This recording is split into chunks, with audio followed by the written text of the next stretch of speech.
Your eyelashes freeze together in under a minute. Spit turns to ice before it hits the ground, and makes a sound when it does. Locals call it the whisper of stars. Metal burns like fire. Steel splits. Diesel turns to jelly, and engines die mid-sentence.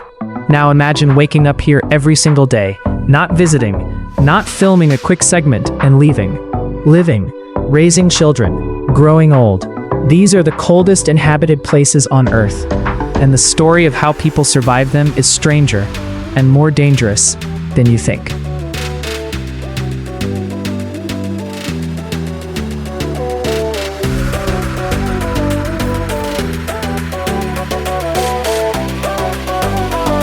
Location 1. Oymyakon, Russia.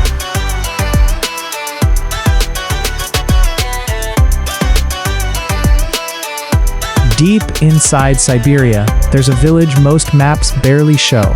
Population, around 500. The temperature here has dropped to minus 71.2 degrees Celsius. That's colder than the surface of Mars on a good day. At this temperature, human breath doesn't just fog the air. It freezes mid-exhale into tiny ice crystals that fall around you like glitter. Scientists have a name for it, the breath of an ice devil. But here's what should worry you more.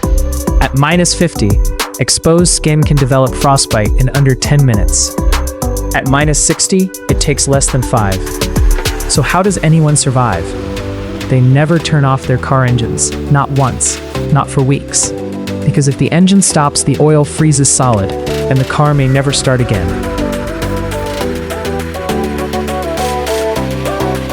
Families keep their homes above 25 degrees Celsius inside, even when it's minus 60 outside.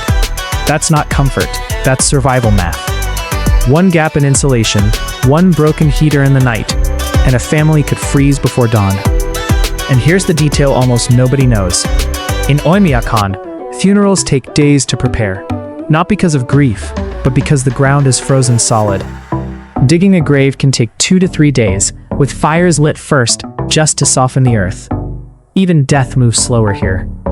But if you think this is the harshest place people call home, you haven't heard about the city with no sunlight for 2 months straight.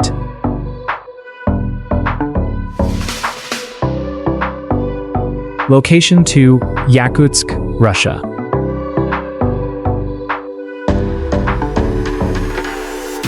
This is the coldest city on Earth.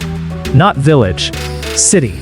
Over 300,000 people live here, permanently, at temperatures that regularly hit minus 40. Here's the part that sounds impossible. The ground beneath Yakutsk never fully thaws. It's called permafrost, frozen soil that has stayed frozen for thousands of years. Buildings can't be built directly on the ground because the heat from inside a normal building would melt the permafrost beneath it, and the entire structure would slowly sink. So every building here stands on stilts, concrete pillars drilled deep into frozen earth, holding entire apartment blocks above the ground like they're floating. Now here's where it gets dangerous. Climate change is warming the Arctic faster than almost anywhere else on the planet. And that ancient permafrost? Roads are cracking, buildings are tilting. Some homes have already been abandoned because the earth beneath them shifted. The people who have survived the coldest winters on Earth for generations may lose their homes not to the cold, but to warmth. Strange, isn't it? But this next location doesn't just fight the cold, it fights complete, total darkness. Location 3, Norilsk, Russia.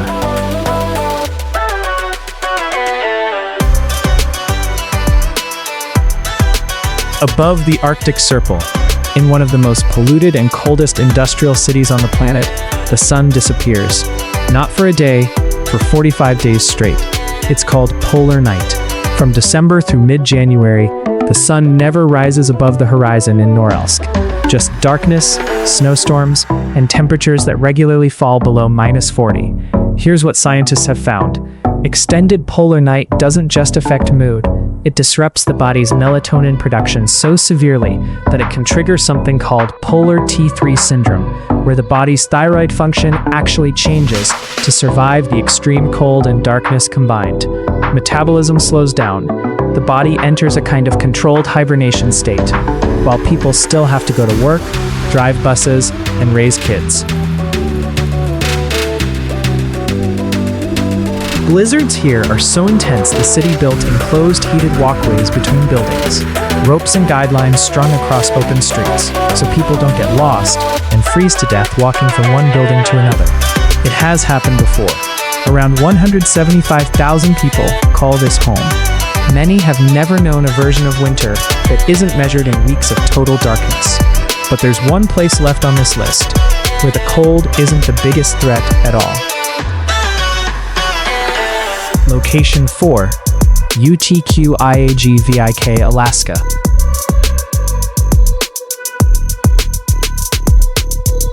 Formerly known as Barrow, this is the northernmost town in the United States. About 4,500 people live here, above the Arctic Circle, where winter temperatures regularly sit around -30 to -40.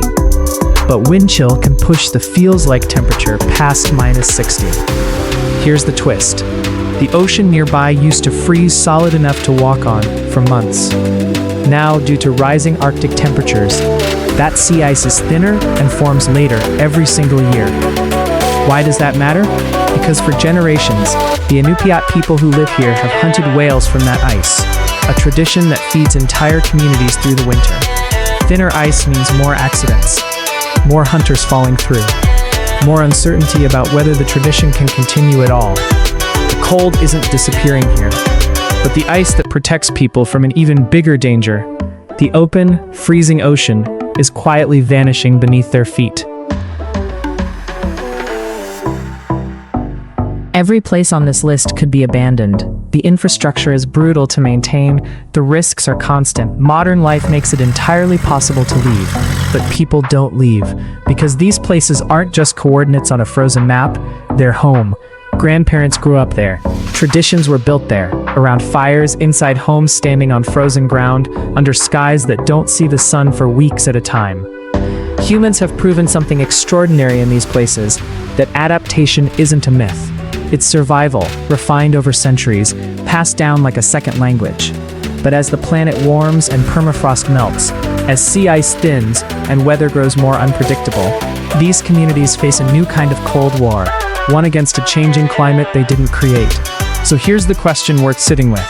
If the very ground beneath the coldest places on Earth is starting to shift, what does that tell us about everywhere else?